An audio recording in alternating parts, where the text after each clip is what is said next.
Et alors cette sélection, mes bons monsieur dames, qu'est-ce que j'ai pour vous? Eh ben on va commencer avec un gros banger, comme diraient les TikTokers, avec le Château Fleur Ursuline Saint-Émilion Grand Cru millésimé 2018. Millésimé. Millénaire. Alors pour les plus anciens, je ne sais pas si vous vous souvenez, mais pour la toute première foire au vin, je vous avais présenté un Saint-Émilion, le château de la Forge Céleste, qui est vinifié par Mathieu Verragueux, je sais pas du tout comment on le prononce, je m'excuse mon Mathieu, qui est un espèce de jusqu'au boutiste du bio / nature à Saint-Émilion, et qui produit donc la Forge Céleste, qui pour moi est un bijou de pureté, mais un vin assez à part au milieu de l'appellation. C'est une qui fabuleuse et sur laquelle je m'éclate, mais je comprends que ça détonne un peu par rapport au canon de l'appellation. Et ça, Mathieu, il le sait lui-même, puisque si la Forge Céleste reste son bébé, il sait qu'il doit aussi produire pour une clientèle, on va dire, un peu plus classique, un Saint-Émilion Grand Cru un peu plus consensuel. Et c'est pas péjoratif quand je dis consensuel. Ce Saint-Émilion est un Saint-Émilion d'appellation Grand Cru, c'est-à-dire sur, on va dire, l'aire d'appellation la plus réputée de Saint-Émilion. Les vignes sont issues du mythique plateau calcaire de Figeac, où il y a d'autres noms relativement connus comme le château Figeac, ou même un certain cheval blanc. Je sais pas si vous en avez déjà entendu parler. Il vous est présenté sur le millésime 2018 qui, aujourd'hui, à mon humble sens, est proche de son apogée. Au final, on va se retrouver avec un bouquet complexe qui s'ouvrira sur des notes de crème de cassis,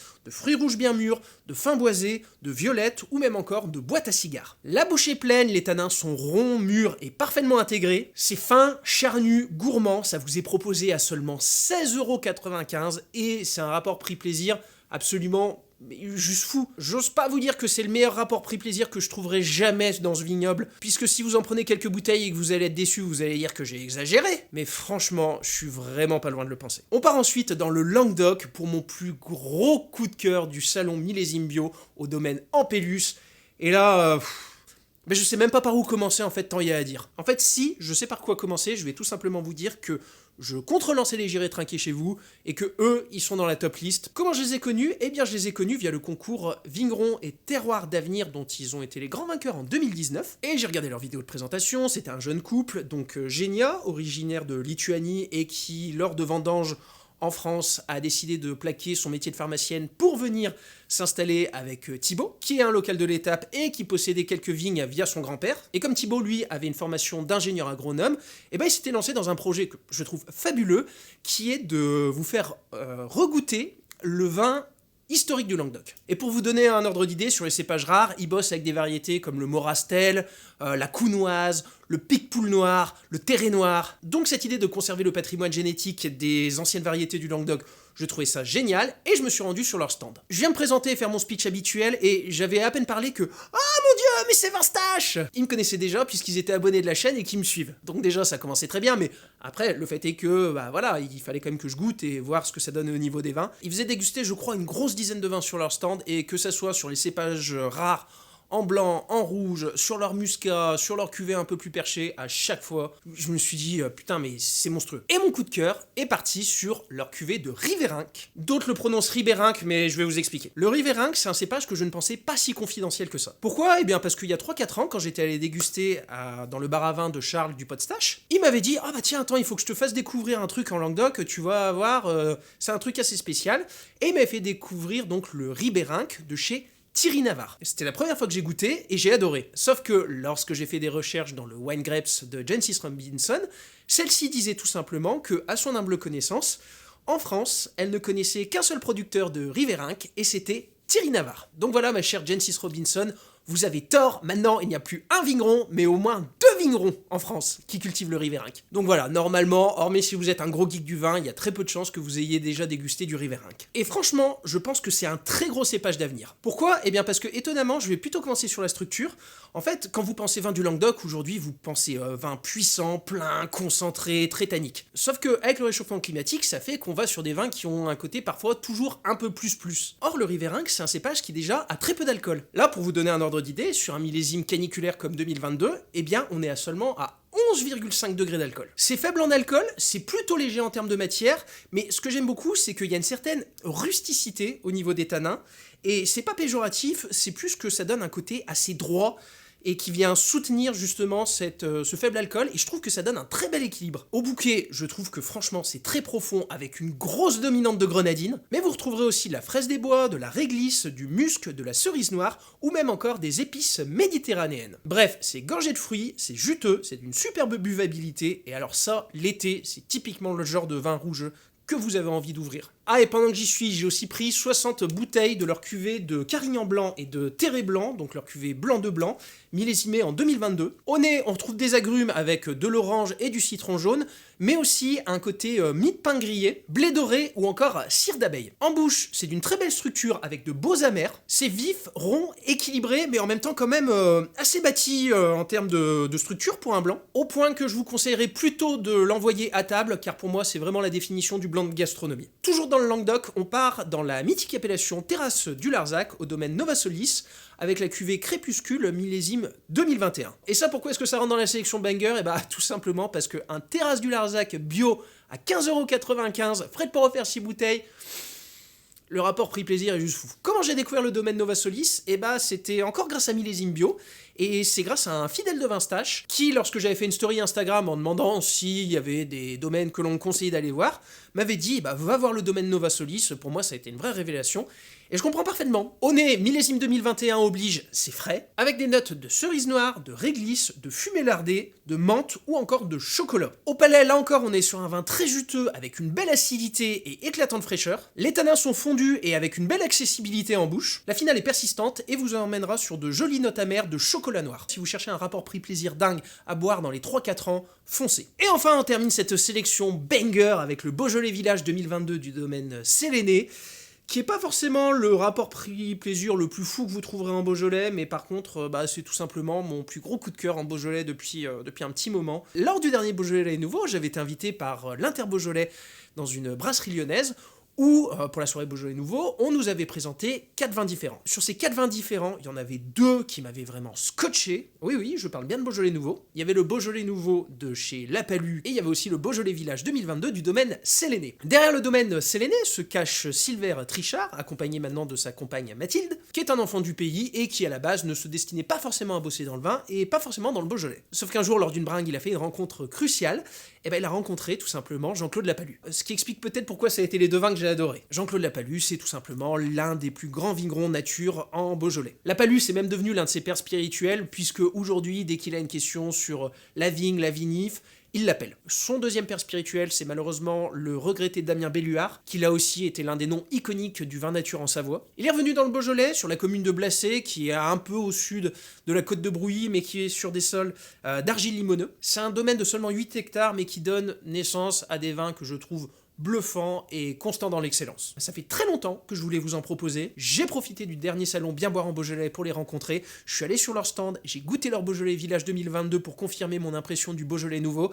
Et sur mon petit carnet de dégustation, j'ai mis 3+, ce qui signifie ça rentre direct dans la sélection. Pourquoi? Et déjà parce que c'est un bouquet pur gourmandisme. Une expression de fraises des bois, de fruits rouges, de réglisse, de poivre gris ou même encore de petites menthes. En bouche pareil, rond, charnu et avec beaucoup de fraîcheur malgré un millésime 2022, rappelez-vous de la canicule de l'année dernière. Et ce qui est génial, c'est qu'on n'est pas sur ce stéréotype du Beaujolais, vous savez, le canon très glouglou. Non, il y a de la matière, il y a de la chair et il y a des tanins. Perso, je vais en garder 6 bouteilles et je vais leur donner 5-6 ans en cave, histoire de voir comment ça évolue. Si vous me connaissez, vous savez que le Beaujolais est une région qui me tient particulièrement à cœur, donc c'est pas que je vais vous dire que vous pouvez y aller les yeux fermés, mais il y a un peu de ça. Ouais, définitivement, c'est bien l'épisode de l'autosatisfaction personnelle. Après ces 4 bangers, qu'est-ce que j'ai d'autre à vous proposer? Ah oui, je sais, ça. Le Coquet 2021 de l'ami Brienne Deleu en IGP, c'est Colline Rodanienne, c'est ça? Oui, c'est ça, Colline Rodanienne. Ça, j'en ai pris que 180 bouteilles pour une raison relativement simple. J'adore les vins de Brienne Deleu, puisque l'année dernière, sur la sélection de Noël, je vous avais présenté son Saint-Joseph cuvée Exorde 2021, dont il me reste 70 bouteilles, je crois. Je vous ai fait il y a pas longtemps un épisode sur le Viognier, et du coup, plutôt que de présenter une 20 stage boîte avec 3 Viogniers, j'ai décidé de me concentrer sur l'un de mes plus gros coups de cœur. Seulement j'en ai pris que 180 bouteilles parce que malheureusement c'est encore pour des questions d'appellation et là même d'IGP, et je me suis dit qu'il y a beaucoup de gens qui seraient réfractaires à mettre plus de 20 € dans un Viognier en IGP. Et je me suis bien gouré puisque à l'heure où je vous parle, sur les 180 bouteilles, il n'en reste déjà plus que 140. Et si j'avais su, j'en aurais pris beaucoup plus puisque pour ne rien vous cacher, je ne pourrais pas en ravoir, il n'en a plus au niveau du domaine. Pour l'avoir goûté plusieurs fois, sur une dégustation, au nez, c'était bluffant, il y avait un côté maïs doré popcorn. C'était accompagné de notes de noisettes grillées ou encore d'abricots secs, et je l'ai regoûté il y a pas longtemps, et on était plus sur une expression un peu plus classique de Viognier, sur des notes d'abricot et de pêche jaune. Ce que j'aime avec le Viognier de Brian, c'est que, comme moi, il a un peu la même vision du Viognier, c'est-à-dire que c'est un cépage assez capricieux et qui peut vite aller dans le trop, et c'est pour ça que lui, il essaye toujours de le vinifier en gardant de l'acidité. Ce qui fait que, en bouche, oui, c'est gras et opulent, Viognier oblige, mais ça garde franchement de l'attention. Pour vous dire, lorsque je fais ces sélections dégustation, j'ai toujours un petit comité de dégustateurs qui est composé d'amis hénophiles, et c'est clairement ce vin qui est ressorti grand vainqueur de la dégustation en blanc. Toujours sur du 180 bouteilles, on part à Cahors, au Clos de Duy, avec la cuvée Les Polissons, un Malbec millésimé 2021. Alors, le Clos de Duy, c'est tenu par Benoît Aymar, que j'ai connu là encore via le concours Vigneron et Terroir d'Avenir, dont il est arrivé 2e, si je me souviens bien. Et je trouve que cette cuvée Les Polissons, en termes de rapport prix-plaisir, pour Cahors, c'est juste, là aussi, assez fou. J'adore la justesse de son équilibre. C'est frais, soyeux, gourmand, charnu, avec un côté très canon, un côté vin dangereux ou un verre en appelle un autre, mais comme c'est Cahors, ça garde quand même pas mal de matière. En bouche, c'est un pur plaisir de myrtille, de fruits noirs, de cardamome ou même encore de végétal noble, et pour un 100% Malbec d'une année relativement compliquée sur un vignoble expressif, je trouve qu'il s'en sort superbement. On part ensuite en Alsace au fabuleux domaine de l'Envol avec leur crément d'Alsace, brute nature, dont j'ai pris là encore 180 bouteilles. Alors l'Alsace, lors de la dernière sélection, m'a dit « Ouais, tu présentes pas du vin d'Alsace !» C'est honteux. Mais c'est parce que je savais que pour la sélection d'été, il y a 3 cuvées d'Alsace qui allaient venir. La bulle, aujourd'hui, on le sait, c'est devenu super cher. Dès que vous voulez vous faire plaisir avec un champagne d'auteur, on est rapidement sur du 40 balles. Là, on est seulement sur du 16,50. Quand je suis allé sur leur stand, il y a 2 vins qui m'ont vraiment bluffé, et ce crément, bien évidemment, vous vous en doutez, il en fait partie. Assemblage de Riesling et de Pinot Auxerrois, et c'est tout simplement une bombe de fruits. Raisin blanc, pomme golden mûre, poire William, mirabelle, miel, ou même encore une petite pointe de pain d'épices. Au palais, c'est charnu avec une fine sucrosité, mais sans aucune lourdeur, puisque c'est un zéro dosage, donc il n'y a pas eu de sucre qui a été rajouté après, pour faire très court, et que du coup, on est sur une belle maturité de fruits. Mais en même temps, il y a de l'acidité et une bulle que je trouve assez volumineuse, mais qui donne beaucoup d'amplitude, et franchement, en tant que consommateur, je sais pas si vous avez des mariages, des apéritifs ou des trucs comme ça pour l'été, mais en termes de rapport prix-plaisir, voilà, je trouve ça génial. Je vous parle aussi rapidement de leur Riesling Steinweg 2020. Pourquoi est-ce que je vous en parle rapidement ? Eh bien, parce que j'avais pris seulement 120 bouteilles, et que, à l'heure où je vous parle, il en reste autour de 90, je crois. Leur Riesling millésimé 2020, qui n'est ni plus ni moins que l'une de mes plus grosses claques en Riesling de ces dernières années. Un bouquet amplé profond, et vous m'excuserez, mais je vais lire mes notes. Fruits jaunes mûrs, citron, verveine, acacia, iode marin ou encore hydrocarbures. Cette odeur de pompe à essence, d'huile moteur bateau. Millésime 2020 oblige, là encore c'est riche et charnu, mais ça garde beaucoup de fraîcheur avec une belle tension et pas mal de minéralité. C'est frais, c'est salin, c'est gourmand, la finale est d'une belle longueur. Je vais essayer de voir avec la vigneronne parce qu'on est parti sur les chapeaux de roue, mais honnêtement je vous garantis rien en termes de réassort. Allez, on part ensuite dans le Beaujolais parce que qui dit été dit forcément rosé. C'est un domaine qui est tout en agriculture biologique et même en agroécologie, puisqu'ils bossent très souvent avec Frédéric Bern, et ils produisent un rosé qui je trouve est d'une très belle facture. Au nez, pour un vin à 11,50, je trouve que c'est franchement très joli, avec des notes de fraises écrasées, de petits fruits rouges, d'orange sanguine ou même encore de caramel au beurre salé. En bouche, c'est éclatant de fraîcheur et de salinité, mais ça garde quand même un côté charnu ainsi que de beaux amers. N'allez pas trop sur le côté excessivement frais du rosé, gardez-le plus autour des 12-13 degrés, histoire d'en prendre sa pleine amplitude. Et là-dessus, je doute avoir un réassort ou alors ça sera vraiment sur des petites quantités. On file ensuite dans le Roussillon au Clos des Vins d'Amour en appellation Maury, avec la cuvée 1 + 1 = 3. Et ça, c'est beau. Le Clos des Vins d'Amour, je l'ai connu là encore grâce à une abonnée Instagram qui m'avait conseillé d'aller le voir sur Millésime Bio, donc je la remercie très chaudement de ses conseils avisés, puisque là encore, dans mon petit carnet de dégustation, sur la cuvée 1 + 1 = 3, j'avais mis 3+. En termes d'appellation, on est sur l'appellation Maury, mais c'est un rouge sec, puisque Maury, un peu comme Banyuls, est très réputé aujourd'hui pour ses vins rouges doux. Mais là, on est sur un sec. Et même si on est sur un grenache, on n'est pas forcément sur le vin plein et ample, on est plutôt sur la côté droiture et le côté juteux du grenache. Du coup, au nez, c'est fin et aérien, avec des notes de fraise gariguette, de griotte, de poivre gris, ou encore de poudre de cacao. C'est frais, croquant, avec une matière juteuse et pleine de tension, et avec des tanins droits qui lui confèrent beaucoup d'élégance. Honnêtement, je pense que ça gagnerait encore un peu à vieillir. Si vous voulez le boire rapidement, je vous conseillerais quand même pas mal de le carafer, ou de lui donner 2 heures d'ouverture, parce qu'il y avait pas mal de réduction au début, ce qui est pas du tout un mal, hein, au contraire, ça prouve que c'est des vins qui vont avoir de superbes gardes. Vraie belle découverte pour moi, par contre, je ne pense pas qu'il y aura de réassort. On part ensuite dans le muscadet, au domaine Éric Chevalier, où je vous présente la cuvée Starfish 2020. Éric Chevalier, comment est-ce que je l'ai connu ? Eh ben, je l'ai connu tout simplement parce que l'été dernier, j'avais été invité par des amis à Pornic, fameuse station balnéaire de Loire-Atlantique, et le couple d'amis qui m'avait invité m'a proposé d'aller au restaurant, et lorsqu'on est allé au restaurant, eh ben, le serveur qui avait un gros intérêt pour le vin m'a présenté tout simplement les vins de chez Éric Chevalier, et j'ai adoré. Là, si vous voulez un blanc d'été, je trouve ça franchement très cool, déjà parce que c'est faible en alcool, puisqu'on est seulement...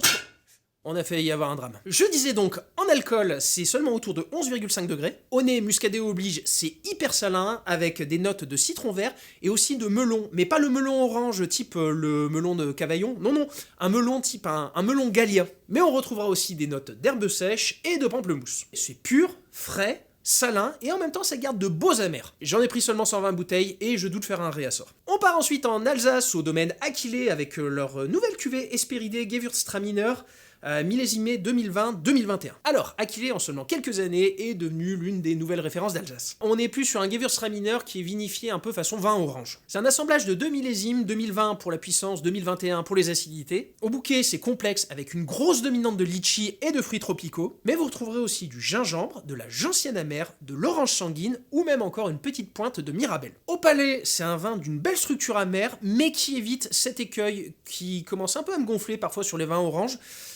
du trop de concentration. Cette superbe acidité lui permet de conserver un très bel équilibre, malgré le fait qu'il y ait quand même de la matière. J'ai pu en avoir seulement 90 bouteilles, et je pourrais pas en avoir plus, parce que Aquilé est un domaine que j'adore, mais ils sont tellement demandés aujourd'hui, donc voilà, si vous voulez vous faire plaisir, il y a un côté, c'est maintenant ou jamais. Enfin, on termine cette présentation avec une petite pépite italienne, c'est la première fois que je présente un vin italien, avec la cuvée Sambrena Sangiovese 2021 de la Tenuta la Novella, et oui, accent italien sur 10, qui a été une très belle révélation aussi sur millésime bio. Le Sangiovese est tout simplement le cépage iconique de la Toscane, et que j'adore personnellement, notamment parce qu'il exprime de superbes acidités. Il y a eu un débat en Toscane où est-ce qu'il fallait arracher les Sangiovese pour mettre des Merlots et des Cabernet Sauvignon et faire les super Toscans. Personnellement, je trouve ça un peu dommage parce que c'est l'identité même de leur région, mais bon, après, je suis pas vigneron. On est sur des vignes d'altitude, quand même, parce qu'on est situé autour des 500 mètres, ce qui, mine de rien, pour un climat méditerranéen, est assez haut. Et ça donne naissance à un bouquet de fruits noirs et un côté très floral. J'ai mis dans mes petites notes de dégustation violette plus. C'est droit, pur, avec une magnifique acidité et des tanins fins et aériens. Et je sais que les comparatifs sont toujours un peu hasardeux, mais il y a un côté un peu, pinot noir de la Toscane, je sais pas comment vous le dire, mais on n'est pas du tout sur ce côté concentré, velouté, puissant, un peu style bordelais. On est plus sur quelque chose de fin, droit, aérien, floral, fruit des bois, ça a un côté un peu bourguignon, voilà, c'est dur à décrire, mais je trouve que c'est une superbe initiation en tout cas pour les gens qui veulent découvrir les vins toscans. L'abus d'alcool est dangereux pour la santé, à consommer avec modération, buvez moins, mais buvez mieux, et pour boire mieux, une seule adresse, vinstage.com.